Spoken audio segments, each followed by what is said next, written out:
Welcome back to our journey through American history. The first-party system grew out of the earliest debates of the Republic, when the ink on the Constitution was barely dry.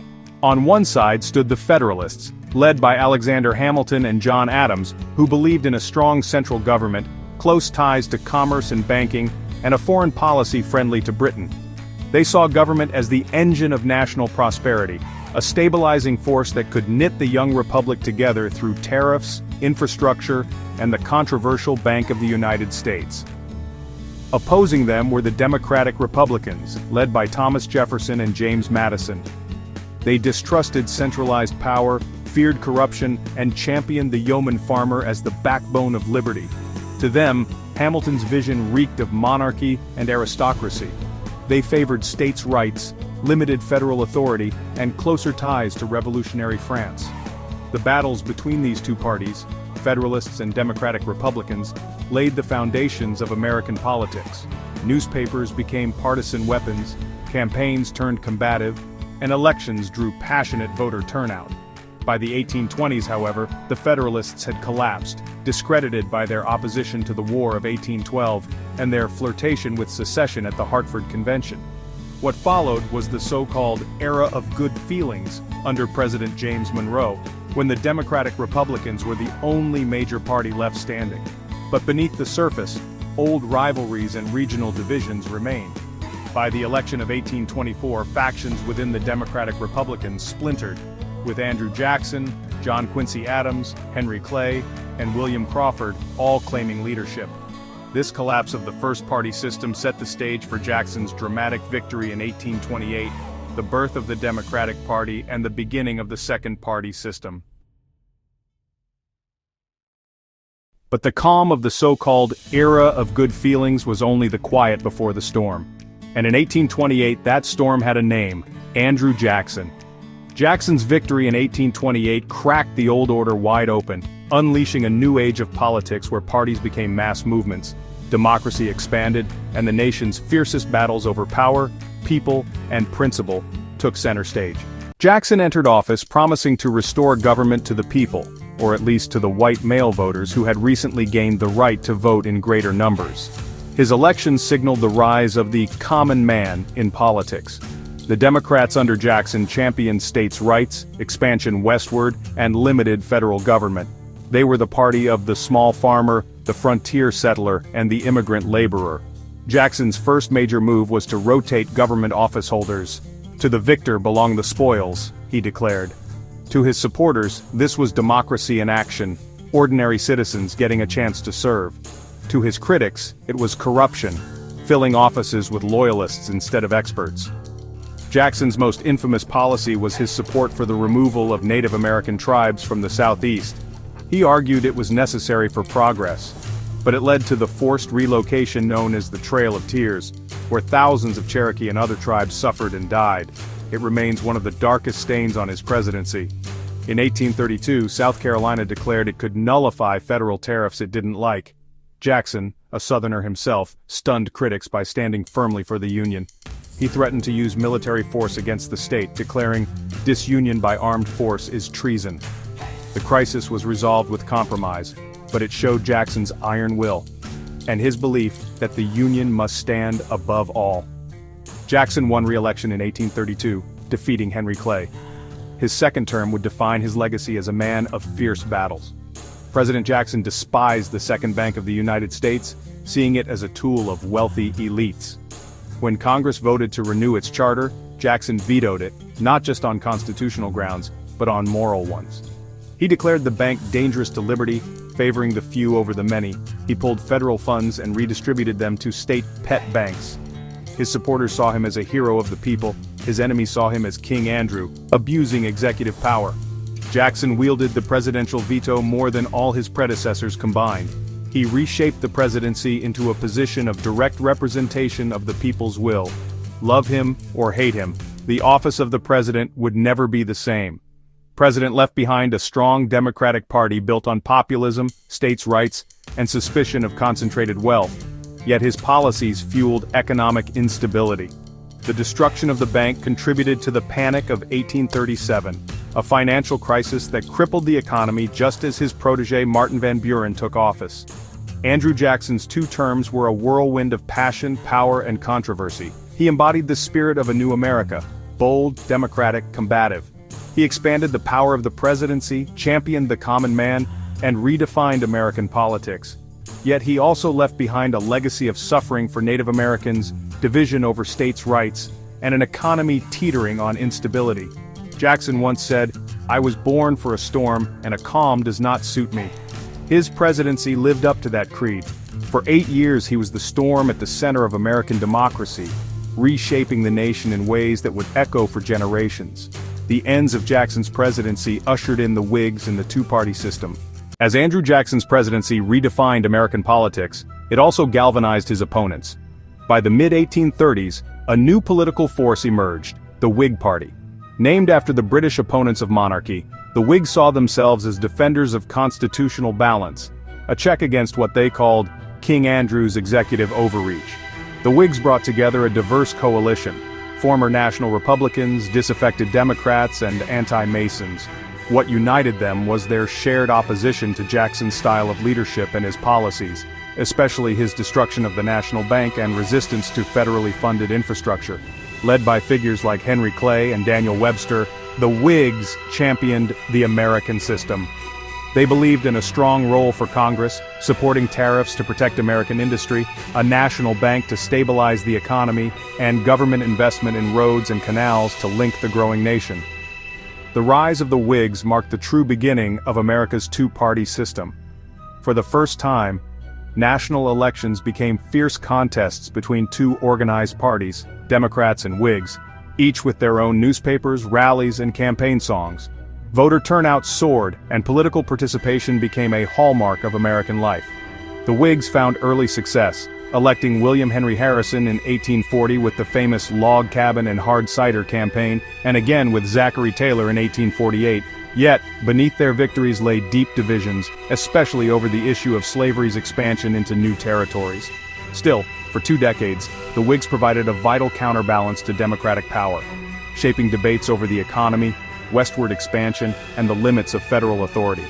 The two-party system they helped build would become a defining feature of American democracy, a system built on rivalry, compromise, and the constant push and pull of competing visions for the nation's future. In 1857, the Supreme Court of the United States issued a ruling that shook the nation to its core.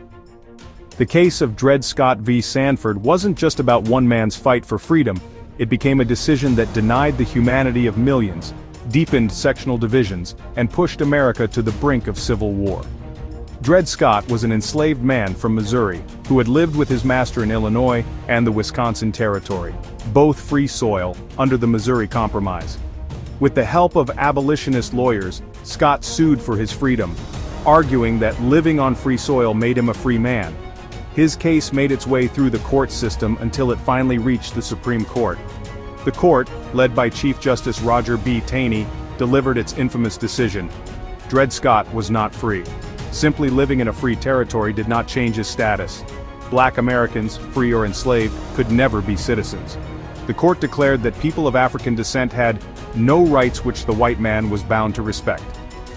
The Missouri Compromise was unconstitutional.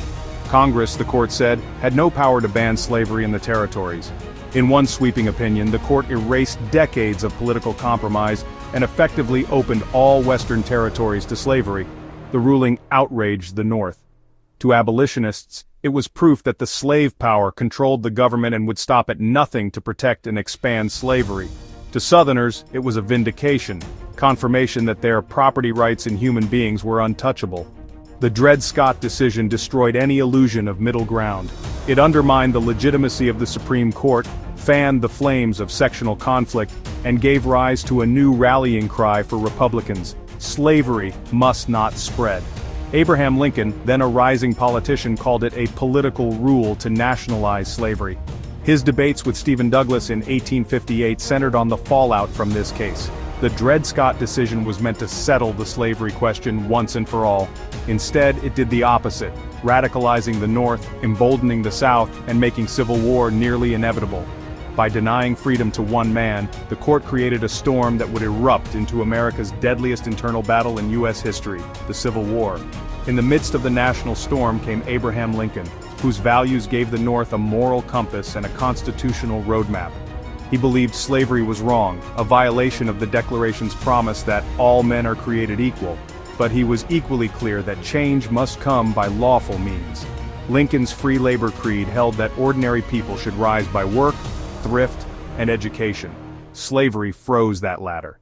He argued for containment, no expansion of slavery, while pledging not to abolish it by executive whim where it already existed.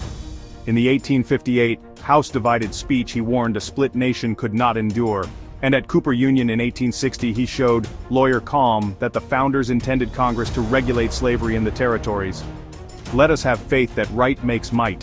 Conscience anchored to Constitution, this was Lincoln's blend.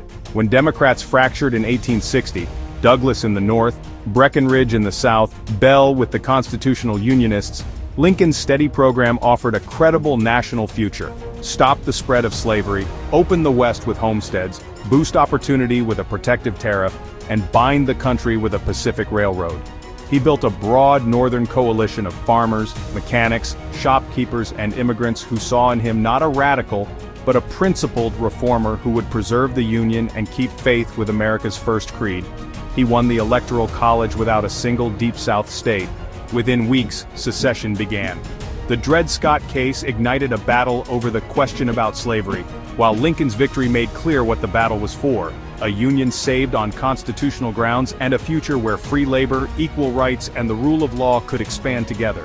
When Abraham Lincoln won in November 1860, celebration quickly gave way to crisis. Before he could take the oath, South Carolina seceded, Decree 20, followed by Mississippi, Florida, Alabama, Georgia, Louisiana, and Texas. A president-elect with no legal authority yet, Lincoln worked the only levers he had: words, alliances, and preparation. He wrote and rewrote drafts, clarifying first principles. The Union is lawful and perpetual, secession is null. And he quietly built a cabinet that spanned the Republican coalition. Seward at State to reassure moderates, Chase at Treasury to anchor anti-slavery resolve, Bates at Justice for border state credibility, Cameron at War for organization and political reach. His compass never moved. Slavery was wrong, but change must come within the Constitution. The immediate task was to hold the Union together without firing the first shot. Lincoln's secret night journey through Baltimore in February 1861, after Pinkerton agents uncovered an assassination plot, underscored the stakes. On March 4th, his first inaugural matched steel to conciliation. No intention to interfere with slavery in the states, a refusal to recognize secession, and an appeal to the nation's better angels. The test came at Fort Sumter. In early April, Lincoln chose a relief expedition, food not ammunition, forcing the new Confederate leadership to decide peace or fire. They chose fire on April 12, 1861. By answering with a call for 75,000 volunteers to suppress an insurrection and preserve the Union, Lincoln converted months of careful constitutional groundwork into national purpose. The war had begun, but so had the Union's moral and legal case, articulated in advance and anchored in his values: free labor, equal promise, and the rule of law. The Civil War erupted in April 1861, when Confederate guns fired on Fort Sumter after Southern states seceded in the wake of Abraham Lincoln's election. The nation was torn in two, North against South, Union against Confederacy. Early battles like Bull Run and Shiloh showed that the war would be long and bloody. The South won victories in Virginia, while the Union relied on industry, railroads, and a naval blockade. In the West, Union gunboats captured key forts, and the scale of the conflict stunned both sides. In September 1862, the Battle of Antietam became the bloodiest single day in American history. Afterward, Lincoln issued the Emancipation Proclamation, turning the war into a fight for freedom as well as union. Black soldiers joined the Union cause, and the conflict became a test of the nation's ideals.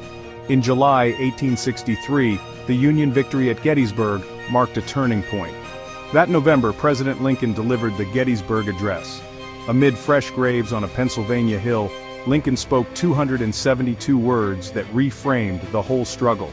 He bound the Constitution to the proposition of the Declaration, honoring the fallen by charging the living, that this nation, under God, shall have a new birth of freedom. He did not glorify war, he clarified purpose. The Union was not only to be preserved, it was to be made worthy of preservation. As the war dragged on, the Union pressed its advantage. General Grant's relentless campaigns in the east and Sherman's march to the sea in the south broke the Confederacy's ability to fight. Cities burned, families were divided, and the cost in lives was staggering. In April 1865, after 4 years of devastation, General Lee surrendered to Grant at Appomattox Courthouse. The Union was preserved, but the scars of war ran deep. The guns fell silent, and the real work began with ink. In January 1865, Lincoln and Republican leaders forced a House vote on the 13th Amendment, freedom not as a wartime order but as constitutional law. On January 31st, it passed by a whisker. On December 6, 1865, the states ratified it. One sentence ended slavery except as a punishment for crime, and a larger question rushed in. What does freedom look like on Monday morning? For families, for courts, for work, for schools? Then the nation's center of gravity shifted in a single night. On April 14, 1865, Lincoln went to Ford's Theater to see Our American Cousin. In a coordinated plot, John Wilkes Booth slipped into the presidential box and fired. Across town, an accomplice/Secretary of State William Seward in his bed. A third lost his nerve before attacking Vice President Andrew Johnson. Carried to the Peterson House, Lincoln died at 7:22 a.m., April 15th. War Secretary Edwin Stanton stood watch and spoke the line that became a national epitaph. Now he belongs to the ages.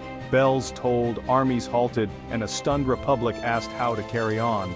The Civil War had ended, but its legacy would shape America for generations.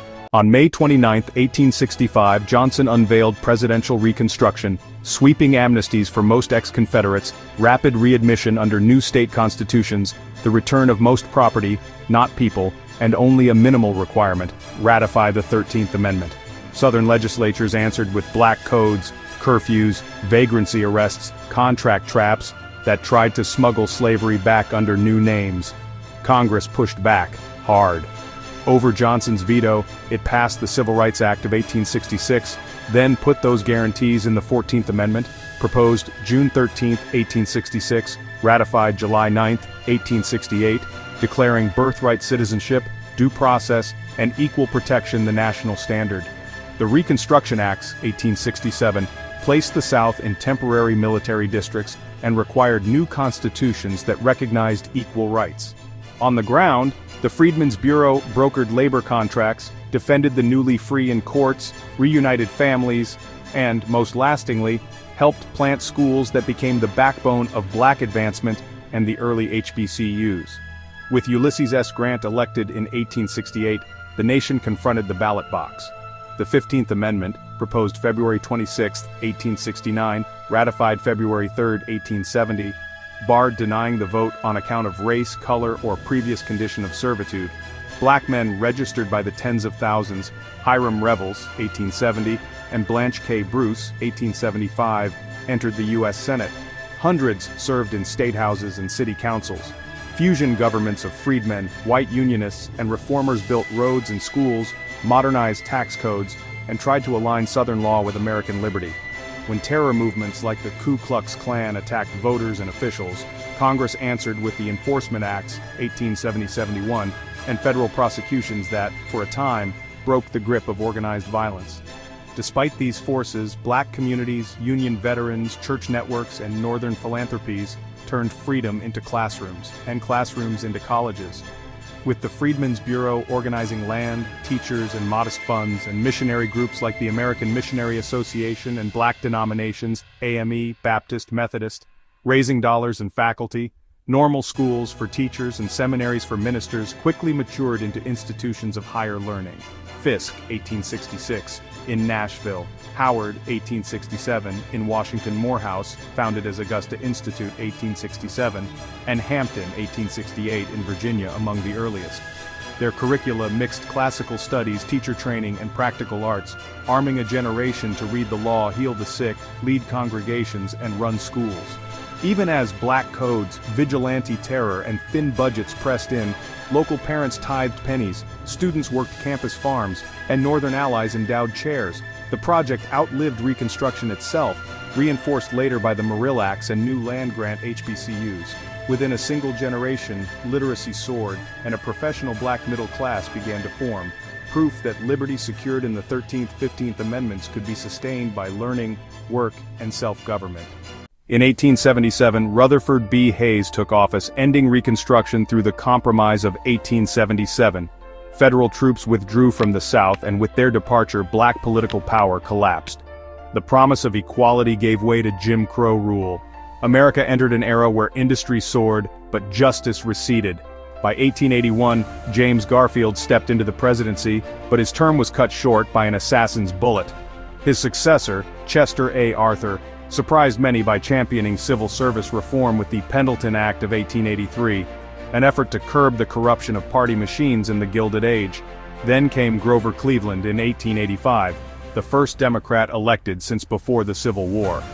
His term was marked by the Dawes Act of 1887, breaking up Native American lands under the banner of assimilation, while railroads and monopolies tightened their grip on American life. Benjamin Harrison followed in 1889. Under his watch, the Sherman Antitrust Act of 1890 was passed, the first federal attempt to break the stranglehold of trusts and monopolies. Yet while it promised fair competition, enforcement was weak, and inequality only deepened. In this vacuum, black leaders and institutions rose to fill the gap. One of the most prominent black leaders of this time was Booker T. Washington. Washington was born into slavery in 1856 on a Virginia plantation, the child of an enslaved mother and an unknown white father. From the moment of emancipation, he carried an unshakable hunger for education, walking miles to attend classes while working in salt furnaces and coal mines to support his family. His character was defined by discipline, humility, and relentless perseverance. Washington's journey led him to the Hampton Normal and Agricultural Institute, where he graduated with honors in 1875. He was shaped by the school's emphasis on hard work, industrial training, and moral development. Just 4 years later in 1881, he would found Tuskegee University.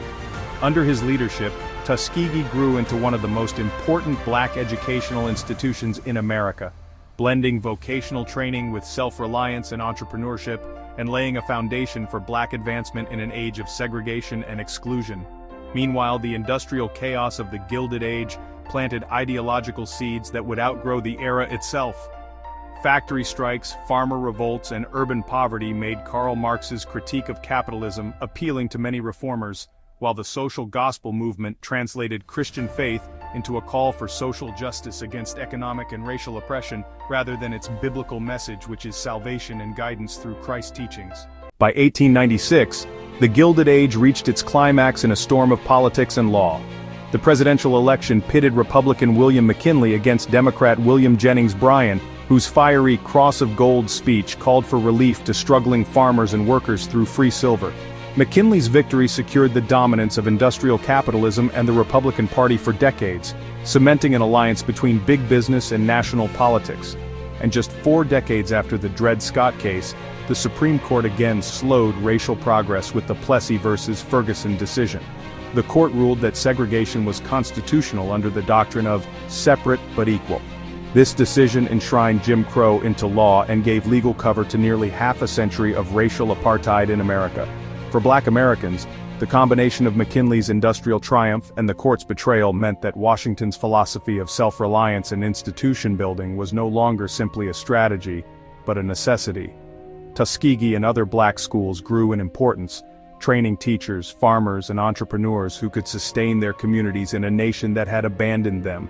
Black churches continued to multiply, offering not just worship, but survival, providing credit, education, leadership, and hope in the midst of legalized segregation.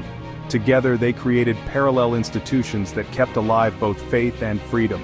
Yet beneath the surface, new ideas smoldered. The harsh inequalities of industrial life fueled the spread of the social gospel and the whisper of Marxism, planting seeds of protest that would not die. Webb Du Bois and others carried forward a vision that challenged the limits of Washington's gradualism, demanding political rights and higher education. And though Plessy v. Ferguson established racial segregation as lawful, it didn't stop the advancement of education and social-political development in the black community. Webb Du Bois, a black man who grew up and was educated in the North and in Europe, would soon challenge Washington's cautious accommodation with demands for higher education and political rights. These competing visions, economic self-help, social reform through the church, and the radical promise of Marxism, planted the roots of the long struggle for civil rights.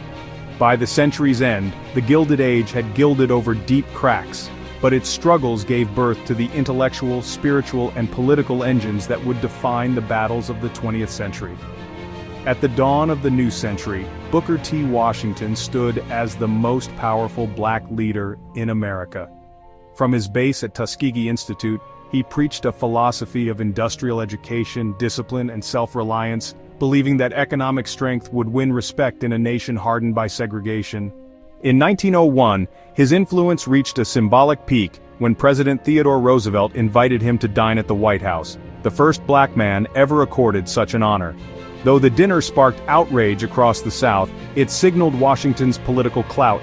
Behind the scenes, he quietly advised presidents, built alliances with white philanthropists, and expanded Tuskegee into a model of black institution building. His strategy of patient accommodation earned both admiration and criticism, but it kept open channels of opportunity at a time when Jim Crow sought to close them. Yet in the same years, Webb Du Bois was charting a different path. In 1903, the souls of black folk challenged Washington's philosophy, warning that the problem of the 20th century is the problem of the color line. Du Bois argued that vocational training alone could not win freedom. He called for higher education, political power, and the leadership of the talented 10th. By 1905, he helped found the Niagara Movement, demanding civil rights and full equality, and in 1909, he became a co-founder of the NAACP, launching the crisis as its voice. Between 1900 and 1915, Washington and Du Bois embodied two visions of progress, one rooted in compromise and self-help, the other in agitation and direct demand. When Washington died in 1915, the mantle of leadership shifted. Du Bois's sharper, more confrontational approach came to define the future generation. Yet both men's legacies, the building of institutions and the insistence on justice, became twin pillars of the long civil rights struggle. Out of this unrest emerged the fourth-party system, the Progressive Era, an age when presidents from Theodore Roosevelt to Woodrow Wilson promised to curb corporate power, expand democracy, and redefine the role of government. It was a time when reform collided with resistance, and when the seeds planted by Washington, Du Bois, and the black church began to take root in the larger struggle for justice, signaling that the battles of the Gilded Age were not over, but entering a new and turbulent chapter. If the Gilded Age revealed America's deepest contradictions, prosperity alongside poverty, liberty alongside Jim Crow, was the nation truly prepared to face the moral test of reform that the Progressive Era demanded? As Booker T. Washington's call for self-reliance gave way to Webb Du Bois's demand for equality, how would America reconcile the promise of democracy with the realities of race, class, and power in the century to come? The American journey continues.